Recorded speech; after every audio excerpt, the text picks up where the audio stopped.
The morning Lena Vasquez burned the almond croissants. She was thinking about the eviction notice tucked into her apron pocket, folded into a square so small it felt like a secret. She wasn't thinking about the smoke. She wasn't thinking about the timer she'd silenced. She was standing at the industrial oven in the back of Miele & Co., Chicago's quietest bakery on the quietest street in the West Loop, doing the math she did every morning. $4,300 in rent past due, $612 in the business account, and 47 days before the landlord's patience ran out for good.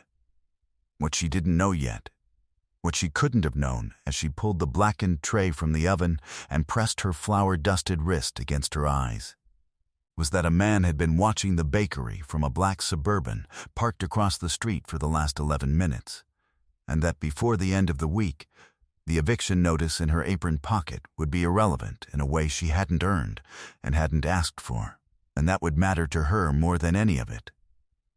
His name was Nico Ferrante. He hadn't spoken in a year. Not because he couldn't. The doctors had confirmed that. Vocal cords intact, neurological assessment unremarkable, no physical basis for the silence. The therapist his sister had hired used the word elective. Nico had sat in the therapist's office for 3 sessions, listened to the word, and then stopped going.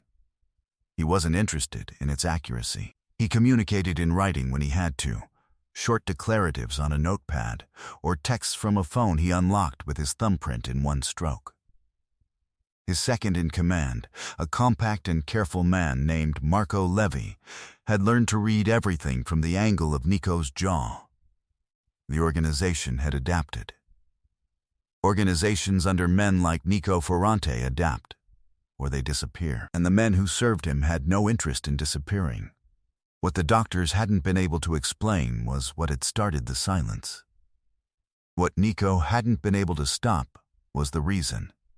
His son. Daniele was 4 years old when Nico lost him. Not to death, to geography, to a custody arrangement that a judge had signed without fully understanding what Nico was, or perhaps understanding it too well. Daniele lived in Milan now with his mother's sister. Nico had a photograph on his desk in the study at the compound on Huron Street. His son at the beach, squinting into the sun, wearing a yellow swimsuit and holding a plastic shovel like a scepter. He had never moved it. He spoke to Daniele on video calls twice a week, typing his side of the conversation into a phone screen while Daniele, who was 6 now, read the words aloud as if it were a game. His son had never once asked why his father didn't talk. Children adapt too. The bakery was in the ground floor of a building Nico owned through a shell corporation his attorney had set up in 2019. He had been meaning to review the lease for months. Marco had flagged it twice in writing. The tenant, Miele & Co., sole proprietor Elena Vasquez, was behind on rent in a way that his property manager had characterized as genuine hardship, not pattern. Nico had not yet decided what to do about it. That was why he was sitting in the Suburban at 7:14 in the morning, looking at a bakery he'd never been inside. The smoke that came out of the bakery's side vent at 7:17 was thin and pale and smelled, even through the car's sealed windows, of something that had been almost perfect. She didn't notice the Suburban. She was too busy managing the damage. By 7:30, Lena had salvaged the cinnamon rolls, discounted the remaining morning pastry, and texted her one part-time employee, a culinary school sophomore named Priya, who worked Tuesdays and Saturdays, to push her start time back by an hour.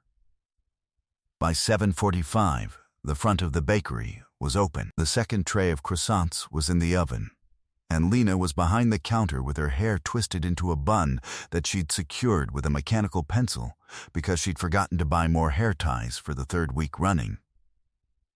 She was fine.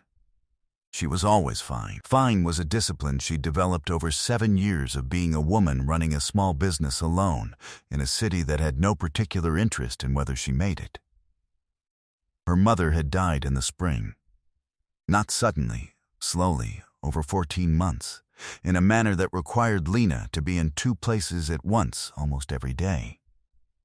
She had sold her car to cover the last 3 months of the hospice bills. She had taken out a second small business loan that she'd spent on inventory and equipment rather than on herself, which was either admirable or foolish, depending on who you asked and what they knew about cash flow. She had a corkboard in the bakery's back office with a photograph of her mother in the center of it, surrounded by pinned order forms and a post-it note that said "Finish what you started" in handwriting that had gotten looser as the months went on. She was 41 days behind on rent, not 47. She'd done the math wrong in her head again. She corrected it now, and the numbers sat in her chest like a stone. The door opened at 8:05. She looked up with the automatic warmth she'd trained herself to produce regardless of what was happening in her chest, and she said, "Good morning. What can I get you?" And then she stopped. The man in the doorway was not her usual customer. He was tall in a way that rearranged the proportions of the room. Dark coat, no scarf, hands at his sides. He looked at the pastry case with the focused attention of someone reading a document. And then he looked at her. And the look was brief and complete, and somehow more thorough than attention should be able to be in 3 seconds. She said, "Can I help you instead?" Because clearly good morning had gotten lost somewhere. He didn't answer. He walked to the counter, looked at the pastry case again, and then picked up one of the small cards she kept next to the register, the ones that said daily specials, and placed it back down. He pulled out his phone. He typed something. He turned the screen toward her. The cinnamon rolls. She looked at the screen and then at him. "How many?" He typed. 4. She boxed them. Her hands were whatever was happening in her chest about the number 41 had gone quiet in the specific way that danger sometimes quiets things that are merely problems. "That's $14. He paid in cash. He turned to leave. She said, "Without planning to, they're better today than they will be in an hour. The oven runs hot in the back corner, and the ones on the right side always catch more." He turned back. He looked at her for a moment that was approximately 1 second longer than it needed to be. Then, he nodded once and left. She stood behind the counter and breathed out. He came back the next morning, and the morning after that. By the end of the first week, Lena knew his order before he typed it. By the end of the second, she'd stopped explaining herself when she handed him something different from what he'd gestured toward. "The kouign-amann is better today, trust me." And he'd stopped looking surprised. He always paid in cash. He always left by 8:20. He always came alone. She didn't know what he did. She didn't ask. Chicago was Chicago, and the West Loop was not the kind of neighborhood where certain kinds of quiet men required explanation. She knew that the car parked outside most mornings was a different Suburban from the one she'd noticed the first week. But that was the kind of thing she knew, without knowing how she knew it. What she was less prepared for was Marco Levy. He arrived on a Wednesday, walked in without the quality of hesitation that most new customers had, and sat down at the small table in the corner, the one she'd put there more for the appearance of being a calf than for actual calf traffic. He ordered an espresso and a pain au chocolat, and then, when she brought them to him, he said, "Miss Vasquez, Mr. Ferrante would like to discuss your lease." She put the espresso down. She kept her voice even. He could have mentioned that himself. "He doesn't talk," Marco said, which was not what she'd expected to hear, and was delivered with the matter-of-factness of someone who had long since finished being surprised by it. "He writes. Or, I do it for him. He asked me to do it for him today because he thought you might have questions." She sat down across from him, which was not the professional posture she'd intended to take, but the chairs were there, and her legs had made a decision. Marco was concise. The building had been reviewed. Her lease was being restructured. The 3 months in arrears would be documented as a deferred payment arrangement retroactive to the date of her mother's death, which Marco named correctly and quietly, and which Lena had not told anyone in any official context. The new monthly rate would be 8% below the current rate. This was not charity. It was, Marco said, a long-term investment and a reliable anchor tenant who kept the building occupied through a period when the surrounding 3 blocks were losing commercial tenants at a rate that was creating property value pressure his client preferred to address proactively. Why? Lena said. Marco looked at her for a moment. He came in on a Tuesday 2 weeks ago. You told him the cinnamon rolls on the right side of the case catch more heat from the back corner of the oven. He hadn't been told something useful by someone with no interest in telling it to him in a very long time. She looked at the table. He finds it notable, Marco said, when people are straightforward. She told herself it was business. It stayed business for approximately 11 days. The problem was the morning he arrived before the bakery opened. She was in the back, doing the prep she always did at 5 a.m. when the building was dark and the street was empty and she could think without the performance of it. She heard the lock. The front lock she'd given Marco a key to for a building management reason she'd accepted without examining, and then she heard footsteps.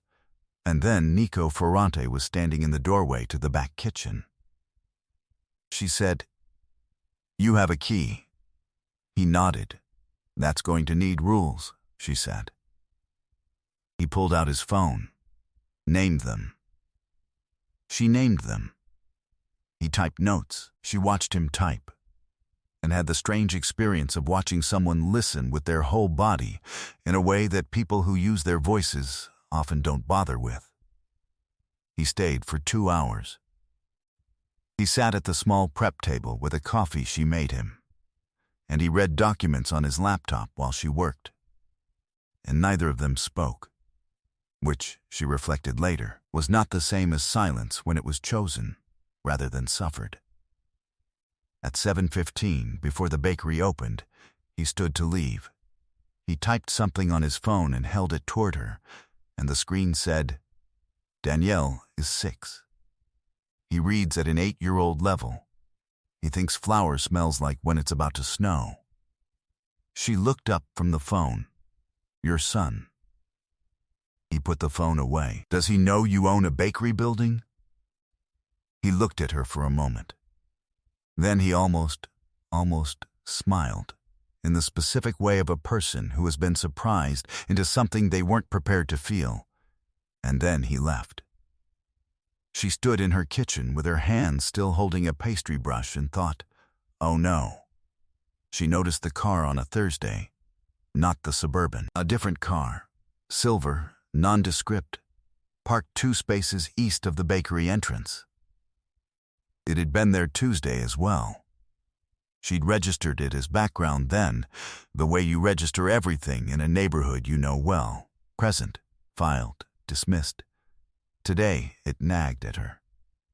She mentioned it to Priya, not as a concern, just as observation. Priya looked out the window and said, "That car's been there since I got here." Lena looked at the clock. 8:46 a.m. She sent Marco a text at 8:49. She described the car and its position and the license plate, which she'd photographed casually on her phone while taking a picture of the street for a reason she'd invented on the spot. Marco replied in 4 minutes, "I see it." Nothing else. By 10 a.m., the car was gone. By 10:30, she was back to the morning's work, telling herself the stone in her chest was just the residue of Tuesday's cash flow review and not something new and larger. The difference between the two feelings was subtle enough that she was able to choose which one it was, and she chose the simpler one, because she was a practical person. She was starting the afternoon's brioche when her phone rang. A number she didn't know. She answered. A man's voice said, "Is this Elena Vasquez? The bakery owner?" "Yes. I represent Marcus Hale. You may remember him. You both attended a small business lender's workshop in 2021. He wanted to reach out about a potential partnership arrangement. Would you have time to? How did you get this number? A pause. From the business registration, I believe. The business registration has a different number, Lena said. That's my personal cell. Another pause. I apologize. Perhaps I have it confused. I'll follow up another. She ended the call. She stood in the kitchen for a moment. Then she went to her phone's settings and checked the location services she'd turned on for a delivery app 2 months ago and never turned off. And she turned them off. She texted Marco. Someone just called me for a name I don't recognize, on my personal number, asking about a partnership. I didn't give them anything. I thought you should know. Marco replied in 2 minutes. Don't open any unfamiliar links. Don't go to the back of the building alone after dark. I'll handle it. She stared at the text. I'll handle it. Not, I'll look into it. Not, might be nothing. She texted back. What is it? Marco. A man who wants something he won't be getting. Nothing that touches you. She put the phone down and went back to the brioche. Her hands were still. The thing about Nadia Hale, Marcus's wife, the woman who arrived at Miel & Co. at 11 a.m. on a Friday with 2 girlfriends, and the specific energy of someone who has decided to find something wrong, was that Lena recognized the type before the woman had finished walking through the door. She'd seen it in the lender's workshop in 2021. She'd seen it in the face of the bank officer who'd reviewed her second loan application with a reading glasses at the end of the nose expression that said, "And you think this is going to work?"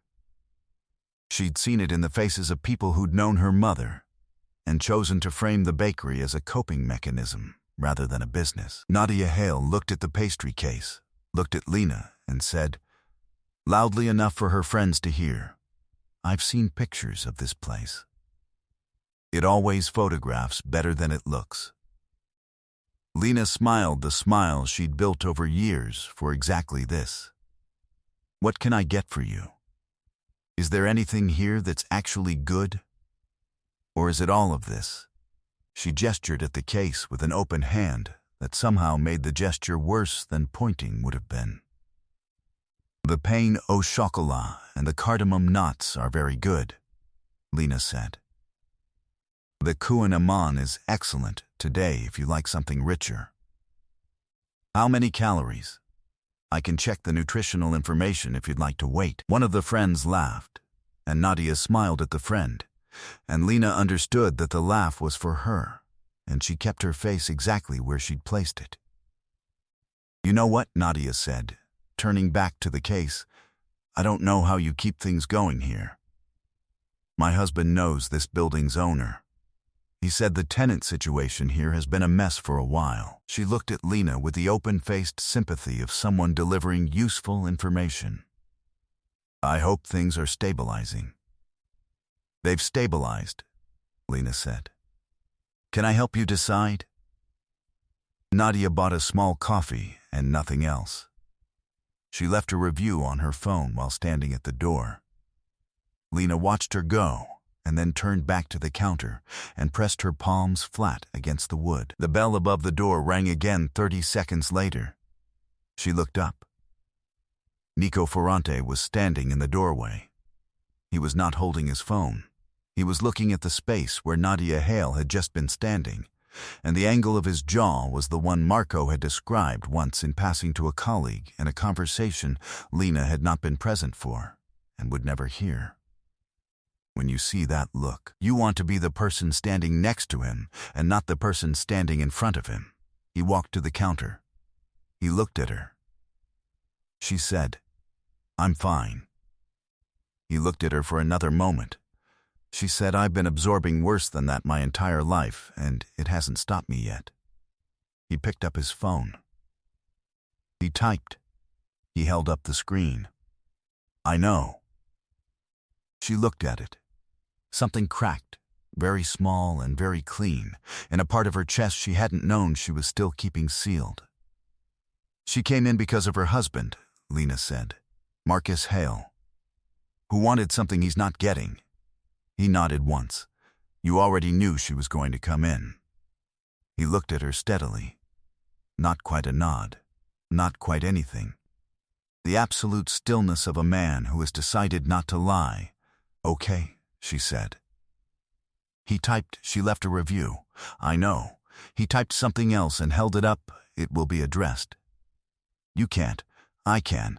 I won't touch her opinion. She can keep it. The other 400 reviews on that platform will be reconsidered. Lena stared at the phone. He put it back in his pocket. Nico, she said, which was the first time she'd used his name directly, and she felt them both register it. The review doesn't matter. He looked at her. The things she said about the building, about the tenant situation being a mess. She stopped. She was done softening this part. Did her husband come to you about the lease? About this building? He pulled out his phone again. He typed for a moment. He held up the screen. He came to someone I know who reported it to Marco. He thought the building was in play. He wanted to buy out your lease position. He believed you were financially precarious enough to be willing. She read it twice. And he no longer believes that. Because you fixed it. He looked at her. Not yes, not no. I need to know, she said, whether I'm running a bakery or a situation. He typed, You're running a bakery. The situation is mine. The two don't need to be the same. She looked at him for a long moment. That's a very convenient line. He almost smiled again. The same almost. The one she was starting to understand. At 2 a.m. She called him. She'd found his number in her phone from a text Marco had sent weeks ago, with his contact as a backup in case of a building emergency. She sat in her apartment 6 blocks from the bakery with a cup of tea that had gone cold, and she called him because she had a question she'd been holding for 11 days, and she was tired of holding it. He picked up on the second ring. She said, I know you can't answer back. That's fine. I just need to say something. She heard him breathing. I looked up what happened, she said. With Daniele, not the details. Just enough. She stopped. She started again. I know what it is to lose someone slowly. To watch the distance increase while you're still in the same room. My mother. I was with her for 14 months, and there were days when it felt like she was already in a place I couldn't reach. She paused. I'm not saying it's the same. I'm saying I understand the specific silence of a grief that's still ongoing, that doesn't have a closing date. The line was quiet. You stopped talking, she said. But you kept going. You kept the organization running, you kept the building managed, you kept talking to Daniele on a screen. That's not weakness. That's, she stopped again. I don't know what it is, but I think you know what you're doing. Silence, then, very softly, so quiet she thought at first she'd imagined it, Lena. Just her name. One syllable. The rust of a voice unused. She didn't say anything. He didn't say anything else. After a moment, she heard him set the phone down carefully, like something he didn't want to break. She sat with her cold tea and breathed. The men arrived on a Sunday. 3 of them, not the silver car this time.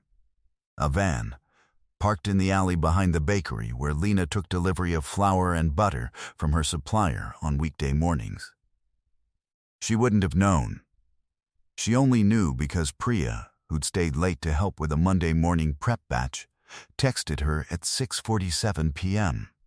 There's a van in the alley, and the guys in it aren't delivery guys. There's 3 of them, and they're just sitting there. Lena texted Marco before she'd finished reading the message. Marco, don't go to the back. Lock the front. We're 4 minutes out, she told Priya. They locked the front. Priya had gone pale. Lena held the back of a prep chair and did not look at her hands. 4 minutes, she counted them.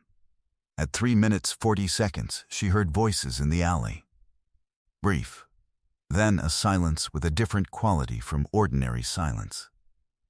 At 4 minutes, Marco knocked on the front door. She unlocked it. He walked in with 2 men she'd seen once before in the periphery of Nico's world. Large, quiet, carrying nothing visible. "The alley is clear," Marco said. "Priya needs to get home," Lena said. Marco arranged it. A car, one of the quiet men in the front seat. Priya went with the specific look of someone processing an experience they'll sort out later when their hands have stopped shaking. Lena watched her go and then turned back to Marco. What did they want? To deliver a message. A physical one, to the building or to you. Hale's escalation. "Where are they now?" Marco looked at her for a moment. "They won't be back." She nodded. She sat down on one of the prep stools. The bakery was quiet around her, dark except for the low lights she kept on at night. The case backlit, the pendant over the counter, the warm strip along the back wall. It was her place. She'd made everything in it. The back door opened quietly and Nico walked in. He didn't say anything. He crossed the kitchen and sat down on the prep stool across from her, and he looked at her, and she looked at him, and for a while that was the whole of it. Then he picked up his phone. He typed for longer than usual. He held it toward her. "Marcus Hale's investment license comes up for renewal in 6 weeks. The documentation submitted for that renewal will include correspondence that has been in a holding file for some time. His partnership with the property group he used in 2022 will be reviewed. This process was already in motion before tonight. Tonight only accelerated the timeline." She read it. "The woman at the review platform," he typed, "has reconsidered the 4-star ratings she distributed to the 3 businesses adjacent to yours, 2 of which she had never visited." "Nico." He looked at her. "I'm not a territory," she said. "I need you to understand that." He held her gaze. He picked up the phone slowly. He typed 1 word. He held it up. "Understood, and I'm not leaving. The bakery stays. Whatever the rest of this is," he typed. "I know. Because I decided that. Not because of the lease restructuring." He put the phone down. He looked at her for a moment. And then he did something she hadn't seen him do. He folded his hands on the prep table in front of him. Quietly, the hands of a man who has nothing to prove and nowhere to be.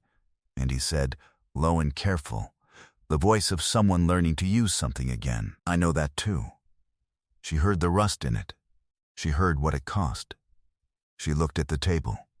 Then, she looked at him. "Does Daniele know you have a bakery?" His mouth moved. She watched him find it, the almost smile, and then the actual one. Small and real, and entirely unlike anything she'd expected from his face. "I could send him something," she said. "Kids like marzipan. I make a shaped version. Stars, animals, whatever he'd want." He was quiet for a moment. Then he'd want a lion. His voice, whole and low, filling the kitchen. She nodded. "A lion. Good, I'll make 3. 1 to eat, 1 to look at, 1 for when he drops the first one on the floor." He laughed. She had not expected that either. The bakery held them in its particular quiet. The case humming, the overnight proofing dough warm beneath its linen in the corner, the street outside entirely still. Somewhere above them, 4 floors up, the building settled into itself the way old buildings do. She looked at the window. Chicago, pre-dawn, streetlights on the empty pavement. The life that was already here, still going, undisturbed. She thought, "Finish what you started." She was. Nora carried her steadiness into every room she ever walked into, and Nico Ferrante, a man who had spent a year in silence because the world had stopped containing the thing that made words feel worth it, recognized what he was looking at the moment she told him which side of the pastry case ran hot. Some people tell you what they want you to hear. Some people just tell you the truth because it's useful. He hadn't met enough of the second kind. Tell me in the comments, was it the 2 a.m. phone call or the lion order that made you understand who Nico really was?